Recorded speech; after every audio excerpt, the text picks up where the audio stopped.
What's good, YouTube? It's your boy Brian with Mendez Detailing. Appreciate y'all for watching this video here. Y'all see the title, y'all see the thumbnail. You know what you're all here for. Go ahead and like the video because this one's gonna be a banger. You're not gonna want to miss out. Stay tuned throughout the entire video because you're gonna go ahead and get a lot of knowledge and a lot of tips in this video here. So make sure you watch the entire thing. Thank you guys so much. Subscribe, and first, let's take a sip of our Monster and let's get into it. So, you're looking to start your detailing business, right? But you don't know what to do, you don't know what to buy, you don't know who to go to, you don't know anything.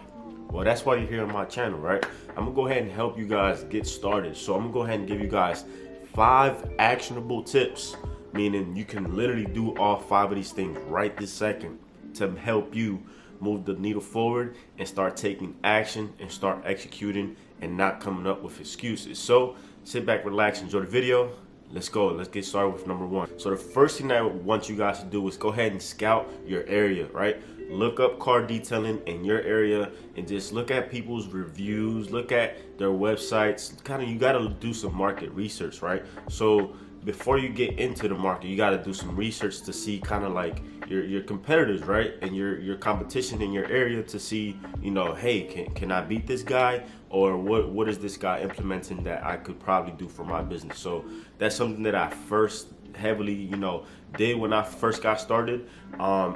First thing I did was market research. Once I figured I was gonna start my detailing business, I was like, okay, well, I know there's other successful businesses in my area, so why not, do research and see, what's working for them and what's not. Let me read their reviews. Let me see what people are saying bad about them, so that way I can avoid those bad reviews for my business, right? And it's something that you guys got to take into consideration also when, figuring out pricing and stuff like that, because you're not just, the only detailer in your area, right? Anybody can detail, and, clients are going to pay for what they want to pay for. So I don't feel like you guys should stress about pricing. You should definitely, stress more about, market research, knowing your area, knowing your competitors, knowing who the top dogs are, so that way you can, work your way up to that top spot. You don't want to be at the bottom, right? That's tip number 1.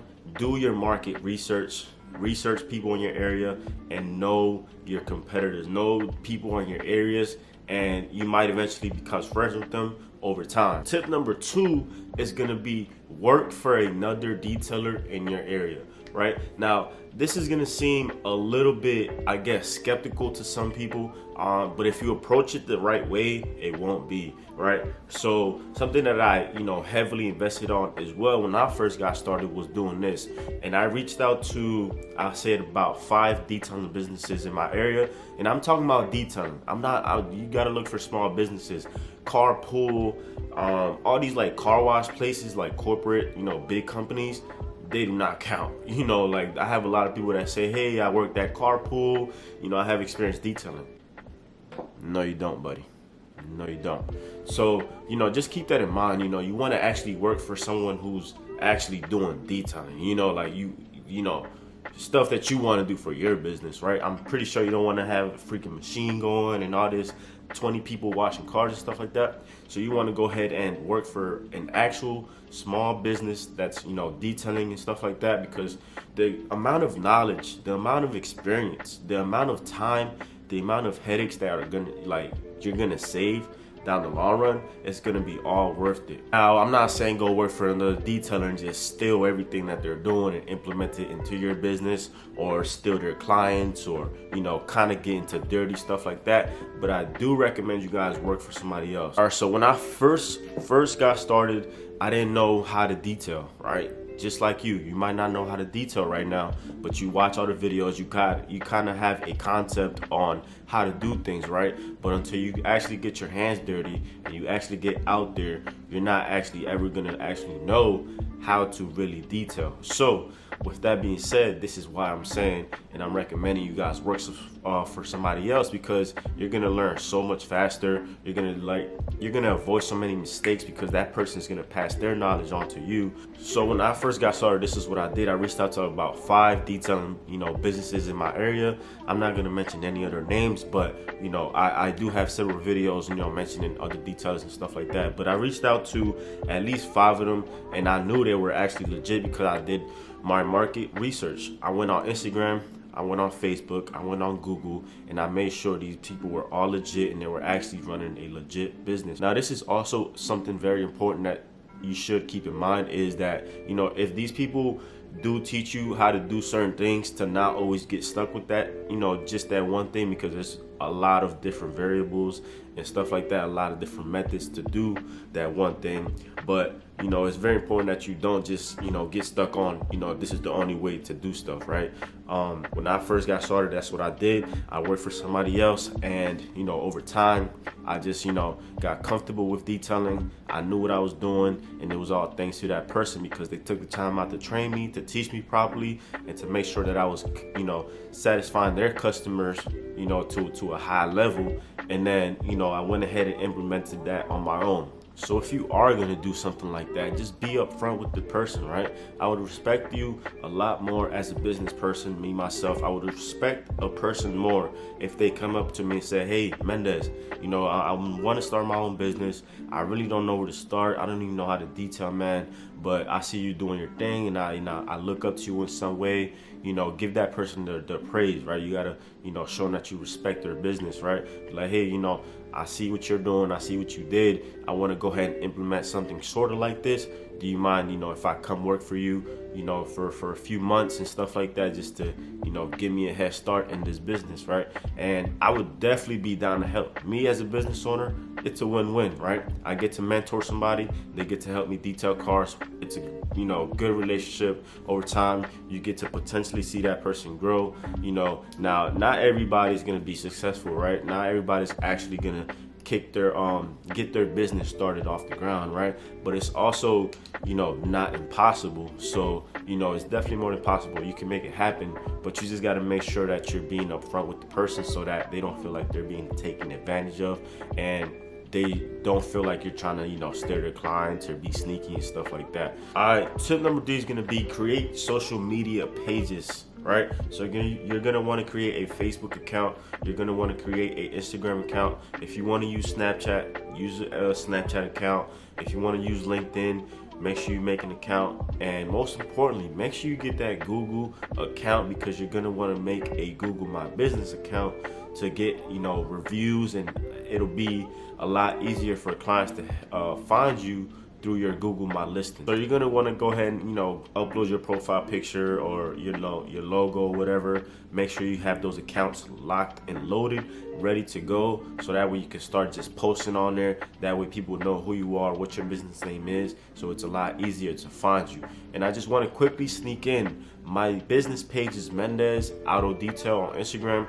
Make sure you guys follow me there, and also make sure you message me there letting me know that you made it all the way through the entire video. So with that being said, let's get into tip number 4, and I hope you guys are liking the video so far. And yeah, let's get into number 4. All right, so tip number 4 is going to be, make sure you start, adding, tools to your arsenal, and you start to actually, get the vacuum hose, get an extension cord, start buying little stuff like that. Because if you don't take any action and actually start, reinvesting some of that money that you make, you're actually never gonna get to the point where you want to get to. You got to spend money to make money in this business. So you got to make sure that you are, already building good habits in the beginning by, purchasing tools and products that you need, and not overspending on stuff that you think you might need, but you just truthfully may just want,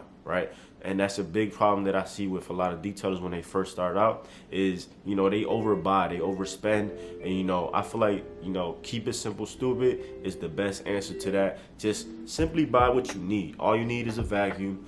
You might need some spray bottles, some towels, buckets, and that's literally that's like 90% of what you might need. So don't overcomplicate things. Keep it very simple and just go ahead and start, buying small stuff, because if you don't take any action, then the world won't take any, initiative on sending stuff, or sending blessings your way. That's just how I interpret the world and how I interpret life.